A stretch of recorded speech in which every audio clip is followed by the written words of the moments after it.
Bonjour tout le monde, mon nom est Sébastien Damour et aujourd'hui je vais vous présenter quelque chose de spécial. Je vais vous donner les premières impressions sur mon New Bike. Ben oui, New Bike Day. Ben non, c'est encore le même bike, sauf que j'ai changé complètement la suspension avant-arrière et également le linkage. J'aimerais ça vous en parler parce que originalement, le bike vient avec une suspension de 140 mm de débattement en avant et 130 mm de débattement en arrière et je suis rendu à 160 en avant et 150 en arrière. Mais qu'est-ce que j'ai fait comme magie pour pouvoir avoir autant de débattement en arrière? Ça, je vous en informe un petit peu plus loin dans la vidéo et c'est pas possible sur tous les bikes. Donc, ça va être à vous de faire votre recherche et de voir si c'est possible ou non sur votre bike. J'ai décidé de modifier mon 5010 au lieu d'acheter un nouveau bike parce que je l'adore. J'aime la géométrie, je suis confortable dessus. J'ai énormément de pièces que j'adore et que je voudrais revoir.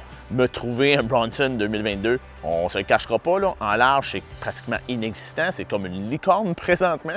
Mais si jamais j'en avais trouvé un, ça ne me tentait pas non plus de me lancer dans le projet de changer les freins, changer le dropper, changer encore ci, changer ça, pour le rendre à mon goût. J'aurais juste fait ça de même avec de l'argent. Puis j'ai autre chose à faire avec mon cash. J'ai des enfants qui ont des passions. Le cheval, je peux-tu vous dire que ça coûte cher? Donc, comment j'ai fait pour arriver à ces chiffres-là de débattement? Bien, c'est plutôt simple. La fourche en avant, j'ai acheté une fourche de 160 mm. J'ai acheté une Cane Creek Elm MK2 Coil, parce que je voulais avoir du coil, j'aime beaucoup le plushness du coil. Et la raison pourquoi je suis allé avec cette fourche-là, c'est que je suis capable de contrôler le high speed et le low speed au niveau de la compression.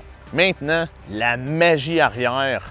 Il y a deux items très importants. C'est que mon choc, j'ai allongé le stroke de 5 mm en changeant de choc. J'étais sur une suspension en air, je suis maintenant à coil et j'ai encore été dans la famille Cane Creek. Je suis allé avec le DB Coil Kitsuma, donc qui me permet d'avoir l'ajustement de low speed, high speed en compression et en rebound. Très facile, c'est des knobs que j'ai juste besoin de tourner. Super simple, ajustement que je peux faire sur la piste. Par contre, pour faire le tuning de ça, hello, bonjour, ce n'est pas une histoire d'enfant, c'est la première fois que j'ai un choc autant ajustable et j'ai eu de la difficulté à le faire. Sur mon choc arrière, je roule un coil spring progressif de 550 à 670 livres. Pourquoi si lourd que ça? Bien, je pèse 185-190 livres. J'ai 150 mm de débattement maintenant à l'arrière. La pièce magique dans toute cette équation-là qui me permet de garder mon bike, mais d'ajouter énormément de travel dessus, c'est le linkage. Cascade Components ont lancé un linkage pour mon bike avec, pour la première fois, une option très intéressante. Je peux le mettre en ST Short Travel ou en LT Long Travel. Et je peux-tu vous dire que je l'ai mis en Long Travel? C'est certain, je voulais avoir le plus de débattement possible.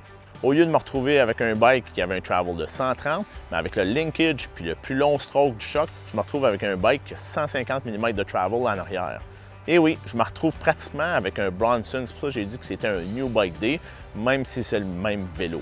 Je suis allé dans cette direction-là parce que ça me coûte genre 3 fois moins cher que m'acheter un nouveau bike. Première question qui a été soulevée quand j'ai posté à propos de mon nouveau setup de suspension, c'est « ça monte comment ?» Bien, je dois dire, il y a énormément de traction et si jamais je me tanne du petit pedal bob qui a été introduit à cause du nouveau setup en coil, bien, j'ai juste besoin d'utiliser la climb switch. Je peux la mettre en mode trail, ce qui l'élimine au complet et je garde la traction sur ma roue arrière. Je peux également la mettre en full lockout si je fais le tour du quartier avec mes enfants. Et maintenant, pour la partie de fun, c'est comment en descendre? Bien, c'est vraiment plush et j'adore ça. J'avais peur de perdre la nature joueur et Poppy du 5010 de Santa Cruz. Une chose qui va peut-être vous sembler stupide, mais c'est que le nouveau setup de suspension que j'ai en coil m'a donné confiance sur les sauts. Et pourquoi? C'est que je sens mieux le transfert d'énergie qu'il y a entre la lip et mon bike. Beaucoup plus prévisible qu'un système de suspension en air. Et pour moi, ça, c'est important. C'est ça qui a changé énormément au niveau de la confiance pour les sauts. Donc, après la saison 2022, je vais pouvoir faire un review plus à long terme. Je vais l'avoir utilisé dans différentes pistes, à différents types de terrains également, quand on compare Camp Fortune, qui est super old school et technique, avec Mont-Sainte-Marie, qui a des grosses slabs et qui est un autre type de terrain, à la New School au Mont-SM qui est super flowy, bien, ça va me permettre de vraiment me faire une très bonne idée de mon nouveau setup de suspension si j'en suis encore aussi satisfait. C'est ça qui résume mes premières impressions à propos de mon nouveau setup de suspension. Vous allez pouvoir aller voir sur Cascade Components si jamais c'est une option qui vous intéresse.